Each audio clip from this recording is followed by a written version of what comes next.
आप सभी दोस्तों को विभा तिवारी का नमस्कार। तो दोस्तों, कैसे हैं आप सब? उम्मीद करती हूँ कि आप सब बिल्कुल अच्छे होंगे, मज़े में होंगे। और जो बड़े हैं उन्हें मैं प्रणाम करती हूँ, जो छोटे हैं उन्हें ढेर सारा प्यार देती हूँ। तो यहाँ पे देख सकते हैं आप लोग, मैं अपना ब्लॉग रात से शुरू कर रही हूँ, यानी 8 बजने वाला है, मतलब बज ही चुका होगा। और दिन में मैं कपड़ा वगैरह धो करके रखी थी, तो उठा करके रखी थी रूम में, और कपड़ा को मैं फोल्ड अभी तक नहीं की थी, क्योंकि समय का बहुत ही मतलब अभाव चल रहा है आजकल। और बिल्कुल ही टाइम नहीं मिलता है कि कब क्या करूं नहीं करूं, कुछ समझ में नहीं आता है। तो मुझे थोड़ा रात में टाइम मिला 8 बजे, तो मैं सोची क्यों ना मैं अपना ब्लॉग शुरू कर दूं। और यहाँ पे कपड़ा रखा हुआ था, तो यहीं से मैं अपना ब्लॉग शुरू कर रही हूँ। और रूम में हीटर चल रहा है, तो काफ़ी गर्मी लग रहा है। तो दोस्तों, मैं अपना स्वेटर निकाल रही हूँ, और मतलब थोड़ा अजीब सा मन हो रहा है मेरा, और मेरा तबीयत भी ठीक नहीं लग रहा है। तो वही मैं थोड़ा देर के लिए अपना स्वेटर निकाल रही हूँ, और रूम से जब बाहर निकलूँगी तो फिर मैं अपना स्वेटर पहन लूँगी। तो कपड़ा तो मतलब ज़्यादा नहीं था, थोड़ा सा कपड़ा था, तो उसे मैं फोल्ड कर चुकी हूँ। और अब मैं आगे क्या क्या करने वाली हूँ, ये सब मैं आप सभी को शेयर करने वाली हूँ। तो सबसे पहले कपड़े को मैं अलमारी में रख देती हूँ, क्योंकि बाहर रहेगा तो चूहे कुतर देंगे उसे, क्योंकि मेरे घर में बहुत सारे चूहे हो चुके हैं। छोटे छोटे जो चूहिया नहीं होती है सब, वो सब बहुत ज़्यादा हो गई है, बहुत सामान को बर्बाद कर रही है दोस्तों।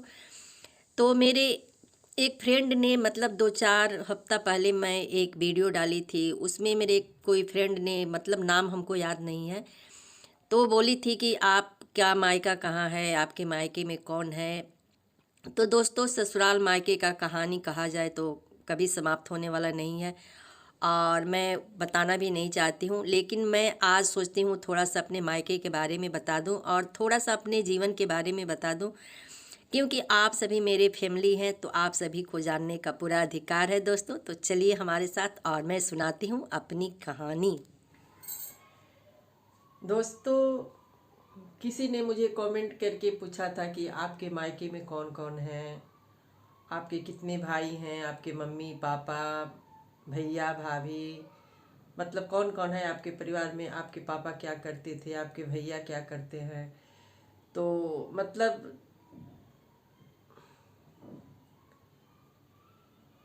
3-4 दिन के पहले जो मैं एक वीडियो डाली थी, उसी में वो कमेंट आया था। तो मैं सोची क्यों ना मैं बता दूं अपने बारे में कि मैं कौन हूँ, मेरा मायका कहाँ है, मेरे पापा क्या करते थे, मेरे भैया भाभी कौन है। तो दोस्तों, मेरे पापा टीचर थे, मतलब हाई स्कूल के प्रिंसिपल थे, और उन्होंने खुद अपने गांव में एक स्कूल खोला, और मतलब उसमें वो प्रिंसिपल थे। और मैं अपने माँ बाप की इकलौती बेटी थी, मेरे 2 भाई हैं। और जब मैं छोटी थी, मतलब छोटी नहीं, मतलब मैं 13 साल की थी, तो मेरे मम्मी का डेथ हो गया। और मेरे परिवार में कोई नहीं था, घर परिवार को चलाने वाला, मतलब कोई नहीं था, कोई लेडीज नहीं थी। तो मेरे भैया का उम्र भी उतना ज़्यादा नहीं था, 20 साल उनका उम्र था, लेकिन 20 साल की उम्र में ही पापा ने उनका शादी कर दिया। और मैं भी छोटी थी, मतलब जो कुछ भी आता था मैं खाना वगैरह बनाती थी। पापा थे, मेरा छोटा भाई था, और मेरे भैया थे।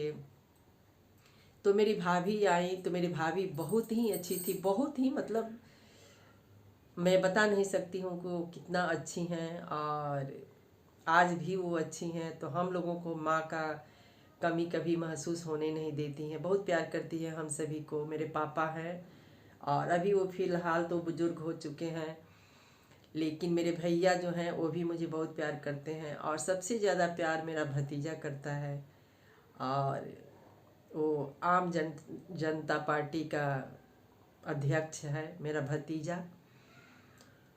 और मेरे भाई मुखिया रह चुके हैं, मतलब 2 बार मुखिया रह चुके हैं, लेकिन इस बार इलेक्शन में वो हार गए। और अपना ही, मतलब एक चाचा हैं, वो जीत चुके हैं। तो फिर भी मतलब जो मुखिया ही हैं वो हम ही लोग के घर में चलता है, चाचा जीते या मेरा भाई जीते, तो बात एक ही है। तो मैं जब इंटर में थी तो मेरा शादी हो गया, और मेरा शादी हुआ बहुत ही अमीर घराने में, मेरा शादी हुआ। मैं बहुत सपना देखा करती थी कि मेरा शादी बहुत, मतलब राजघराना में हो। बहुत बड़ा घर हो, गाड़ी हो, बंगला हो, सब कुछ हो, मतलब जो हर लड़की अपना ख्वाब देखती है, मैं भी उसी तरह से अपना ख्वाब देखती थी। तो मेरा हर सपना पूरा हुआ। और शादी के बाद मुझे फिर एक शौक़ लगा कि मेरा दो बेटा हो और दोनों बेटा जुड़वा की तरह हो। तो भगवान ने वो भी पूरा किए, मेरा दो बेटा हुआ, दोनों बेटा जुड़वा की तरह था। और मतलब 1 साल का अंतर था दोनों का, और दोनों एक साथ पला बढ़ा, पढ़ाई किया, एक साथ सोता था, एक साथ खाता था, एक साथ उठता था। कहीं जाना होता था तो दोनों भाई एक ही साथ निकलता था।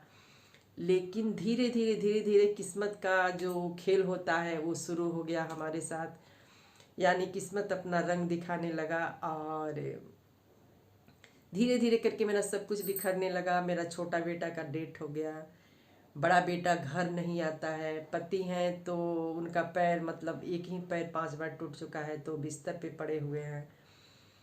और मेरी ज़िंदगी जो है वो एकदम गुमनाम सी हो गई है, ना हंसने का मन करता है, ना बोलने का मन करता है, मतलब कुछ भी करने का मन नहीं करता है। लेकिन मेरा बेटा, जो छोटा बेटा था, उसका सपना था कि मैं ब्लॉग बनाऊं।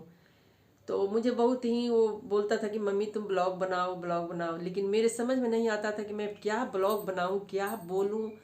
मतलब शुरू शुरू में बोलने का एक जो वो क्या होता है, वो मुझे ढंग नहीं आता था, मतलब। और कैमरा के सामने आकर के कुछ भी बोलना, मतलब जो याद रहता है वो भी इंसान भूल जाता है। तो मुझे कुछ भी याद नहीं था कि मैं क्या बोलूं, नहीं बोलूं यार।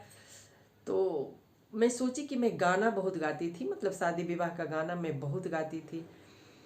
तो मैं सोची कि क्यों ना मैं गाना गाऊं। तो मैं गाना गाती थी, तो मेरा बेटा बहुत हंसता था और बोलता था कि मम्मी तुम जीवन में कुछ नहीं कर पाओगी, कौन तुम्हारा गाना सुनेगा, जो गांव देहात की औरतें हैं सब, वही सब तुम्हारा गाना सुन सकती है, बाकी कोई गाना नहीं सुनेगा। तो सच बोलता था।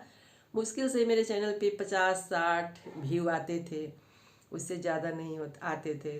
1 साल हुआ मुझे बनाते बनाते। 1 साल के बाद मेरा बेटा का डेथ हो गया।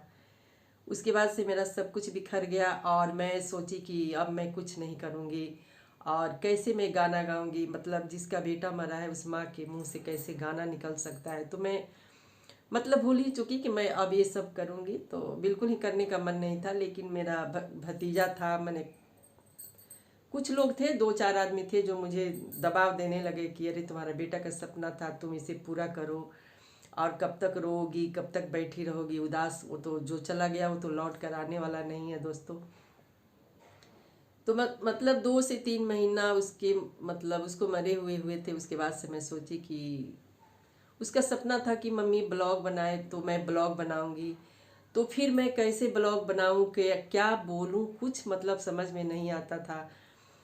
तो मैं अपने मायके गई। तो मायके जाने के बाद से मेरी भतीजी मेरे मायके का जो गांव का जो व्यू था वो सब बनाई, खुद बोली और अपलोड करके डाली। फिर उसके बाद से मैं आई तो फिर बंद हो गया मेरा। फिर मेरा भतीजा दिल्ली में था, तो मुझे फ़ोन किया कि बुआ जी आप कुछ करिए, ऐसे बैठने से काम नहीं चलेगा, कुछ बना करके डालिए। तो मैं सोची क्या बनाऊं क्या बनाऊं। तो मेरी देवरानी की लड़की आई तो नमक पारे बनाई। तो बना करके बोला कि वही वीडियो तो मेरे पास सेंड करो। तो मैं वो वीडियो उसके पास भेज दी। तो फिर मुझे बोला कि फुआ शुरू में मतलब कुछ थोड़ा सा कुछ बोल करके भेजो। मेरे समझ में नहीं आ रहा था मैं क्या बोलूँ नहीं बोलूँ। मतलब फर्स्ट बार बोलना बहुत ही मुश्किल था, लेकिन जैसे तैसे मुझे जो कुछ भी आया मैं बोल करके उसके पास भेजी।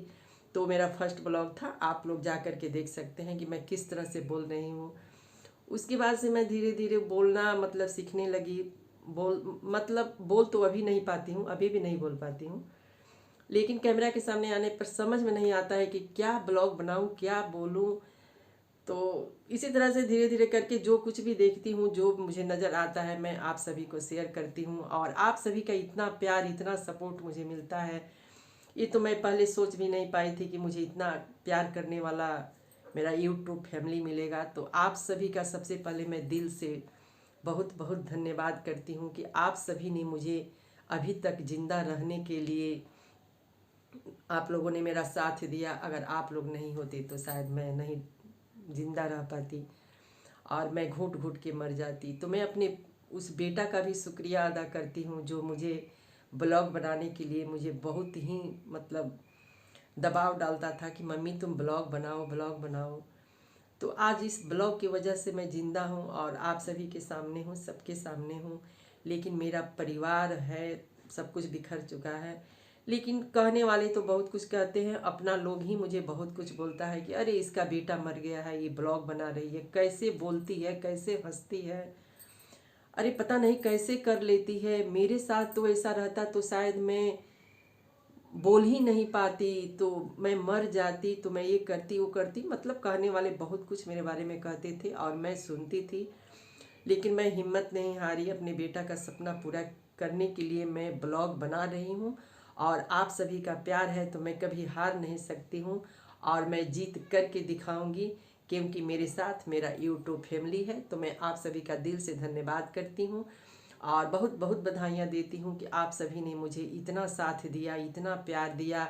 और उम्मीद करती हूँ कि आप सभी आगे भी मुझे बहुत सारा प्यार देंगे और आप सब सभी का प्यार रहेगा तो मैं शायद कमज़ोर नहीं बन पाऊँगी और मैं आगे भी कर सकती हूँ दोस्तों।